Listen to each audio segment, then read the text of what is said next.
ಇಷ್ಟೊಂದು ದೊಡ್ಡ ಮಟ್ಟದಲ್ಲಿ ಒಂದು ಸಮಾವೇಶ ಮಾಡ್ತಾ ಇದ್ರಿ ಸರ್. ಸಮಾವೇಶದ ಮೂಲಕವಾಗಿ ಏನ್ ಮೆಸೇಜ್ ಕೊಡ್ತೀರಿ ಸರ್? ವಿಜ್ಞಾನ ಸರ್ವಶ್ರೇಷ್ಠ. ವಿಜ್ಞಾನ ಎರಡರಲ್ಲಿ ಮನೆ ಮಾತಾಗಬೇಕು. ವಿಜ್ಞಾನಕ್ಕೆ ಹೆಚ್ಚು ನಾವು ಮಹತ್ವ ಕೊಡಬೇಕು. ವಿಜ್ಞಾನ ಕಡೆಗೆ ಬರಬೇಕು ಅನ್ನೋ ಉದ್ದೇಶ.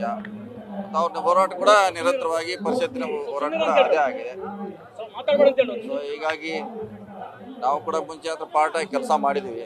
ಸೊ ಇವತ್ತ ನನಗೆ ಈ ಕಾರ್ಯಕ್ರಮದ ಅಧ್ಯಕ್ಷರಾಗಿ ನೇಮಿಸಿದ್ದಾರೆ. ಸೊ ಭಾಗವಹಿಸಿದ್ದೀವಿ, ಯಶಸ್ವಿಯಾಗಲಿ ಅಂತ ನಮ್ಮ ಆಸೆ ಇದೆ. ನೋಡೋಣ ಸರ್. ವೈಜ್ಞಾನಿಕವಾಗಿ ಜನರಲ್ಲಿ ತಾವು ಚಿಂತನೆ ಮೂಡಿಸ್ತಾ ಇರೋದು ತುಂಬಾ ಶ್ಲಾಘನೀಯ ಕಾರ್ಯ, ಒಳ್ಳೆಯದು.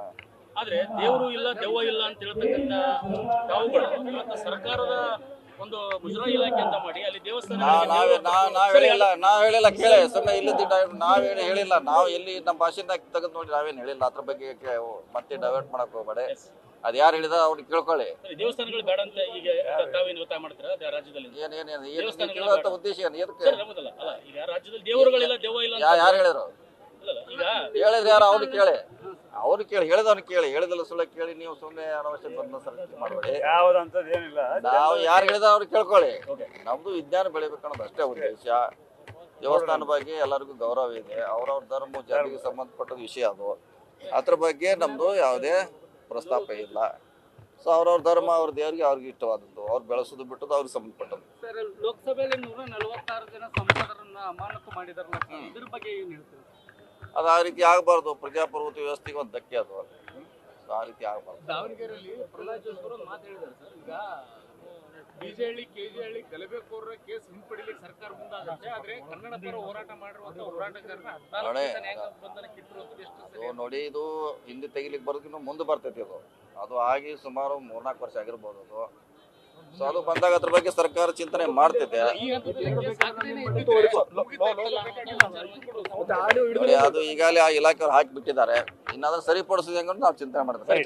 ಕರವೇ ಹೋರಾಟದ ಬಗ್ಗೆ, ಈಗ ಭಾಷೆಯ ಬಗ್ಗೆ ಹೋರಾಟ ಮಾಡತಕ್ಕಂಥವ್ರನ್ನ ಈ ರೀತಿಯಾಗಿ ನ್ಯಾಯ ಬಂಧನ ಕೊಡಿಸ್ಕೊಡೋದು ಈ ವಾಟಾಳ್ ನಾಗರಾಜ್ ಅವರಾಗಿರಲಿ ಇನ್ನಿತರ ಕನ್ನಡ ಹೋರಾಟಗಾರರ ಕೆಂಗಣಿಗೆ ಗುರಿಯಾಗಿದೆ. ಇಲ್ಲ, ನೋಡೋಣ. ಅದ್ರ ಬಗ್ಗೆ ಕೇಸ್ ಆಗಿದೆ. ಅವ್ರು ಹೇಳೋತ ನಿನ್ನೆ ಹೋಮ್ ಮಿನಿಸ್ಟರ್ ಹೇಳಿಕೆ ಕೊಟ್ಟಿದ್ದಾರೆ ಅದ್ರ ಬಗ್ಗೆ. ಸೊ ಮುಂದೆ ಸರಿ ಮಾಡುವಂತ ಪ್ರಯತ್ನ ಮಾಡೋರು. ಈಗೇನು ಕಾಲ ಮಿಂಚಿಲ್ಲ. ಸರಿ ಮಾಡುವಂತ ಅವಕಾಶಗಳಿದೆ, ಸರಿ ಮಾಡ್ತೀವಿ. ಎನ್ಡಿಎ ಮೈತ್ರಿಕೂಟದಿಂದ ಮಲ್ಲಿಕಾರ್ಜುನ ಖರ್ಗೆ ಅವರು ಪ್ರಧಾನಮಂತ್ರಿ ಮೊನ್ನೆ ಸಿದ್ದರಾಮಯ್ಯನವರು ರಾಹುಲ್ ಗಾಂಧಿ ಅವರು ಪ್ರಧಾನಮಂತ್ರಿ ಅನ್ನುವಂಥದ್ರ ಬಗ್ಗೆ ಪ್ರಸ್ತಾಪ ಮಾಡಿರುವಂತದ್ದು ಎಲ್ಲಿ ಗೊಂದಲ ಇದೆ ಆಗ್ಬೋದು. ಇನ್ನೂ 1-2 ಹೆಸರು ಬರ್ಬೋದು. ಇನ್ನೂ ಚುನಾವಣೆವರೆಗೆ ಹೆಸರು ಬರ್ಬೋದು. ಈಗ ಹೆಸರು ಇವ್ರು ಯಾರು ಹೇಳಿದ್ರು? ಅವ್ರು ಯಾರ್ಯಾರ ನಾಯಕರು ಹೇಳ್ತಾರ ಅವ್ರ ಹಂಗೆ ಆಡಕ್ ಗೊತ್ತಾಗೋದು. ಅದನ್ನು ಮಮತಾ ಬ್ಯಾನರ್ಜಿ ಅವ್ರು ಹೇಳಿದ್ರು, ಇದು ಸಿದ್ದರಾಮಯ್ಯ ಅವ್ರು ಹೇಳಿದ್ರು, ಮತ್ತೆ ಯಾರು ಹೇಳ್ಬೋದ್ರು. ಹಂಗೆ ಅದು ಹೋಗುದೇ ಸರ್. ಈಗ ರಾಹುಲ್ ಗಾಂಧಿ ಅವರು ಮತ್ತೊಂದು ಯಾತ್ರೆಯನ್ನು ಮಾಡ್ಲಿಕ್ಕೆ ಹೊರಟಿದ್ದಾರೆ. ಆ ಯಾತ್ರೆ ಬಗ್ಗೆ ಏನ್ ಹೇಳ್ತೀರಿ? ಒಳ್ಳೇದದು. ಯಾಕಂದ್ರೆ ಭಾರತ್ ಜೋಡೋ ಯಾತ್ರೆ ಬಹಳ ಯಶಸ್ವಿ ಆಗಿದೆ. ಇದು ಒಂದು ಒಳ್ಳೆ ಸಂದೇಶ ಕೊಡ್ಲಿಕ್ಕೆ ಮಾಡಿದ್ರೆ ತಪ್ಪಿಲ್ಲ, ಮಾಡ್ಲಿ. ಸರ್, ಇನ್ನೊಂದ್ ಸರ್, ಈಗ ರಾಮ ಮಂದಿರ ಉದ್ಘಾಟನೆ ಆಗ್ತಾ ಇದೆ. ಅದಕ್ಕೊಂದಿಷ್ಟು ಜನ ಕಾಂಗ್ರೆಸ್ ನಾಯಕರಿಗೂ ಹೋಗ್ತೀರಾ ಇಲ್ವೋ ಅನ್ನೋದು ಗೊಂದಲ ಇದೆ ಸರ್. ನಿಮ್ ನಿಲ್ವೇನಿದೆ ಸರ್? ಹೋಗರ ಅವ್ರು ಯಾರು ಅದಕ್ಕೆ ನಮಗೇನು ಗೊಂದಲ, ನಿಮಗೆ ಗೊಂದಲ ಆಗಿದೆ. ನಮ್ದೇನಿಲ್ಲ.